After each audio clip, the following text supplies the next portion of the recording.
Welcome to public court news. వినియోగదారులు నష్టపోతే 3 నెలల లోపు వారికి విచారణ చేసి వారికి కావాల్సిన న్యాయం ఏది చేయాల్సిన అవసరం ఉంది. అందులో భాగంగానే ప్రభుత్వం కన్జ్యూమర్ అంటే వినియోగదారుల కోసం ప్రత్యేకంగా కోర్టులను కూడా ఏర్పాటు చేయడం జరిగింది. ఇప్పుడున్న పరిస్థితుల్లో అసలు కోర్టులు ఏ విధంగా పనిచేస్తున్నాయి, ఎప్పుడు ఎన్ని కేసులు నమోదయ్యి, ఎన్ని కేసులు పరిష్కారమయ్యాయి, ఎంతవరకు న్యాయం జరిగింది, మరి దీనికి సంబంధించి వినియోగదారుల సమాఖ్య ఉపాధ్యక్షులు సంపత్ కుమార్ వారు మనతో ఉన్నారు. వారిని అడిగి తెలుసుకుందాం. సరే, ఇప్పుడున్న పరిస్థితిలో ఎన్ని కేసులు నమోదయ్యాయి, ఎన్ని కేసులు ఫలితాలు వచ్చాయి, ఎంతమందికి న్యాయం జరిగింది, అసలు ఎన్ని రోజులలో ఈ కేసులు పరిష్కారం కావాల్సి ఉంది? ఈ వినియోగదారుల కోర్టులను స్థాపించడంలో ముఖ్య ఉద్దేశం ఏంటంటే, ఈ యొక్క కేసులు సివిల్ కోర్టులలో కానీ హైకోర్టు సుప్రీంకోర్టులో వెళ్ళినట్లయితే కాలం జాప్యం అవుతుందన్న ఉద్దేశంతో కేంద్ర ప్రభుత్వము 1986 వినియోగదారుల చట్టం ప్రకారంగా మనకు ఈ చట్టాన్ని రూపొందించింది.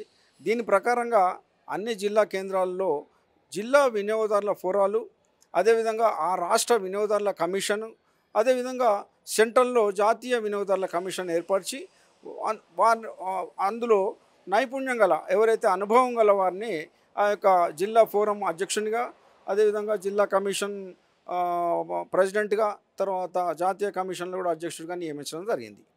రాను 2019లో వినియోగదారుల చట్టం మార్పులో జిల్లా ఫోరం పేరును జిల్లా కమిషన్గా మార్చడం జరిగింది. ఇంతవరకు బాగానే ఉంది.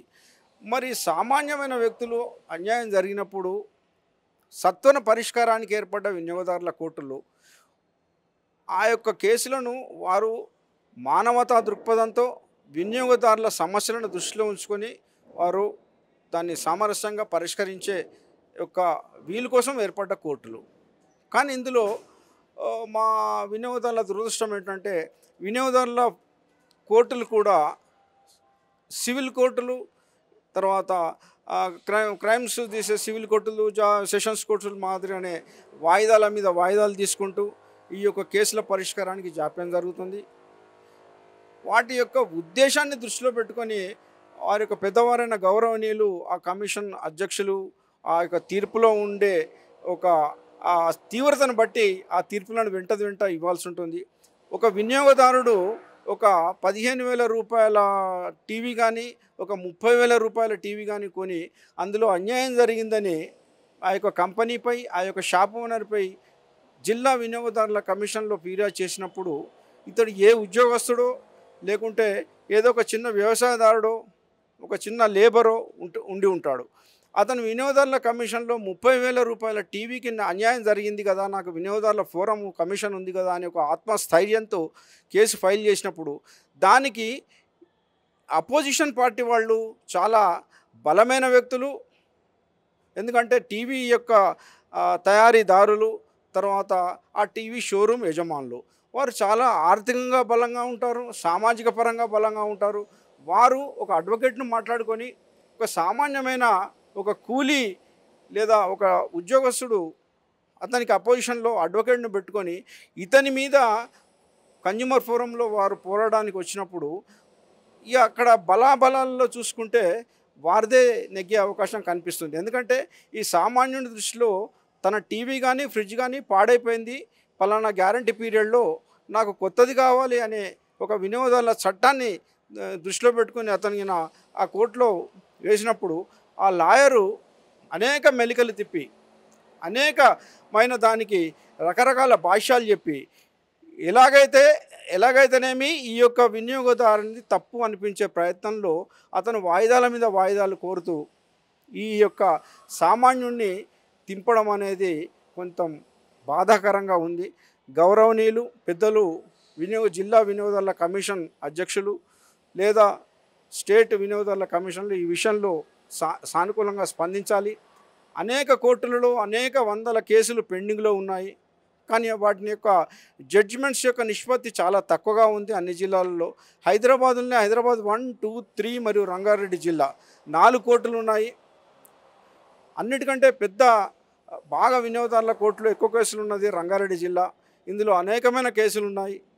అక్కడ రెండో బెంచ్ ఏర్పాటు కోసం కూడా ప్రయత్నాలు అడగడం జరిగింది. ప్రభుత్వం సానుకూలతతో స్పందించి అక్కడ మళ్ళీ అందరికీ అందుబాటులో ఉండే విధంగా ఆల్టర్నేటివ్గా ఇంకొక బెంచ్ని ఏర్పాటు చేయాలి. తర్వాత వినియోగదారుల కమిషన్లు కూడా యొక్క కేసుల తీవ్రతను వారి యొక్క స్తోమతను బట్టి వెంటనే తీర్పులు ఇస్తూ ఆ కేసులను సాల్వ్ చేయాలి. అదేవిధంగా అన్ని జిల్లాల్లో కూడా వినియోగదారుల సంఘాలు బలోపేతంగా ఉన్నాయి.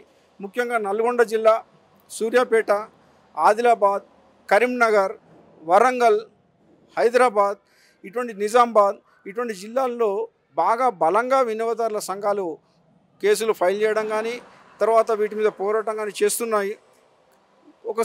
ఒకవేళ వినియోగదారుల ఫోరంలో కనుక కేసు చేస్తే ఆ యొక్క అడ్వకేట్స్ ధాటికి వారి యొక్క ధాటికి తట్టుకునే విధంగా ఎదురుగా ఉండే వినియోగదారులు ఉండలేకపోతున్నందున వినియోగదారుల కమిషన్లు వారి యొక్క ప్రెసిడెంట్లు వారు దయచేసి ఈ యొక్క వినియోగదారుల కోర్టులు వినియోగదారుల ఫోరాలు పెట్టిన యొక్క ఉద్దేశాన్ని దృష్టిలో ఉంచుకొని వారి యొక్క జడ్జిమెంట్స్ను ఇవ్వాల్సిందిగా మేము confederation of all Telangana consumers organization తరఫు నుంచి కోరుతున్నాము.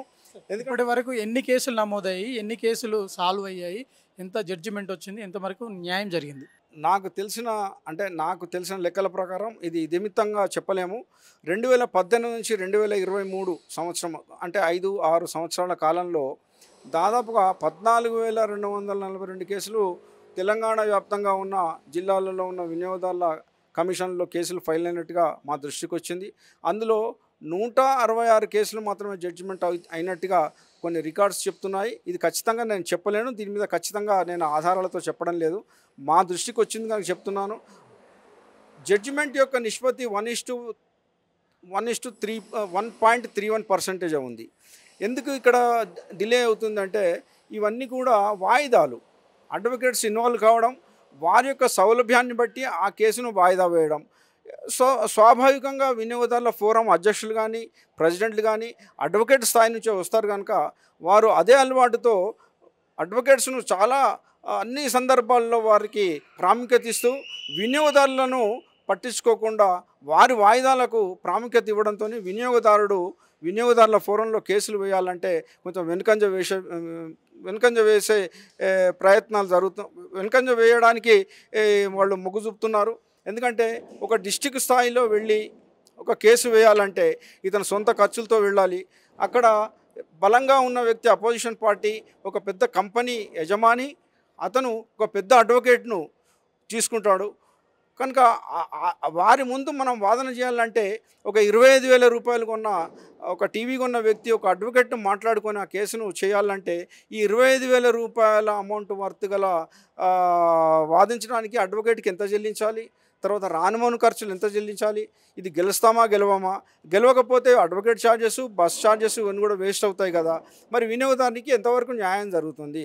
మరి అక్కడ ఖచ్చితంగా వినియోగదారునికి అన్యాయం జరిగితేనే కదా వినియోగదారుల ఫోరంలో కేసులు వేయడం. అటువంటిప్పుడు అడ్వకేట్లు అందులో ఇన్వాల్వ్ అయ్యి ఒక వినియోగదారునికి నష్టం కలిగించే విధంగా వారు యాజమాన్యాలకు సపోర్ట్ ఇస్తూ వాయిదాలు తీసుకోవడంతో ఇక్కడ వినియోగదారుడు నష్టపోతున్నాడు. వినియోగదారుల కోర్టుల యొక్క ఉద్దేశం అనేది నీరుగారిపోతుంది. ప్రభుత్వం కల్పించిన వెసులుబాటును వినియోగదారుల అధ్యక్షులు ఫోరం కమిషన్ అధ్యక్షులు దయచేసి సానుకూలంగా సానుభూతితో పరిశీలించి ఈ యొక్క కేసులో పూర్వాపరాలను పరిశీలించి ఎవరి న్యాయం జరిగితే వారికి ఖచ్చితంగా వినియోగదారునికి ఇవ్వాలని మేము డిమాండ్ చేయడం లేదు. మేము వినియోగదారుల సంఘాల తరఫున కూడా ఈ యొక్క చట్టపరంగా మేము ఇన్వాల్వ్ చేసి మిమ్మల్ని అడిగే పద్ధతి కూడా కాదు. మీ యొక్క విచక్షణాధికారాన్ని బట్టి ఆ కేసును త్వరలో మీరు సానుకూలంగా జడ్జిమెంట్ ఇచ్చినట్లయితే ఇమ్మీడియట్గా కేసులు అనేది పెండింగ్ ఉండవు. వేసుకున్న కేసు కూడా మీరు సత్వరంగా న్యాయం చేకూర్చిన వారు అవుతారని మేము క్యాట్కో తరఫు నుంచి మరీ వినియోగదారుల కమిషన్ల అధ్యక్షులను మరియు స్టేట్ కమిషన్ అధ్యక్షులను మరీ కోరుతున్నాము. అదేవిధంగా ప్రభుత్వాన్ని కూడా మేము రిక్వెస్ట్ చేస్తున్నాము. కనుక ఈ యొక్క కేసుల వివరాలను ఇమ్మీడియట్గా సాల్వ్ చేయడానికి ప్రభుత్వ పరంగా కూడా వారికి అన్ని విధాల సహాయ సహకారాలు అందించాలి. వారికి తగిన వసతులు ఉండాలి. తర్వాత వచ్చిన వారిని కూర్చోవడానికి కూడా వినియోగదారుల ఫోరాలలో సీట్లు లేవు, తగిన ఆఫీసు కార్యాలయాలు లేవు, ఫ్యాన్లు లేవు. కనుక వారికి కూడా అన్ని విధాల సహాయ సహకారాలు ప్రభుత్వాలు అందించి ఈ యొక్క వినియోగదారుల కోర్టుల ముఖ్య ఉద్దేశాన్ని పరిపూర్ణం చేయడానికి అందరూ సహకరించాలి. మరొకసారి విజ్ఞప్తి, వినియోగదారుల కమిషన్లు ప్రెసిడెంట్లు వారికి కేసులను దయచేసి సత్వరంగా పరిష్కరించాలని క్యాట్కో తరఫు నుండి మరీ ప్రార్థిస్తున్నాం. సాధారణ కోర్టులో జరిగే వాదనలే వినియోగదారులకు సంబంధించి ప్రత్యేక కోర్టులు కూడా జరుగుతుంది కాబట్టి ఈ నేపథ్యంలోనే చాలా కాలయాపన జరుగుతుంది. ఈ కాలయాపన జరగకుండా 3 నెలల లోపు అంటే 100 రోజుల్లోపే ఆ కేసులకు సంబంధించి పూర్తి స్థాయిలో జడ్జిమెంట్ వస్తే ఇటు వినియోగదానికి లాభం చేకూరుతుంది. ఈ కోర్టుల యొక్క సార్థకత కూడా ఉంటుంది అని చెప్తున్నారు. మొత్తం మీద ఇప్పుడున్న పరిస్థితుల్లో ఈ కేసులకు సంబంధించి 14,000 చిల్లర పైచిలుకు కేసులుంటే కేవలం 1.32% మాత్రమే కేసులు పరిష్కారం అవుతున్నాయి కాబట్టి దీనిపైన ప్రత్యేకంగా దృష్టి సాధించాల్సిన అవసరం ఉంది అని చెప్తున్నారు.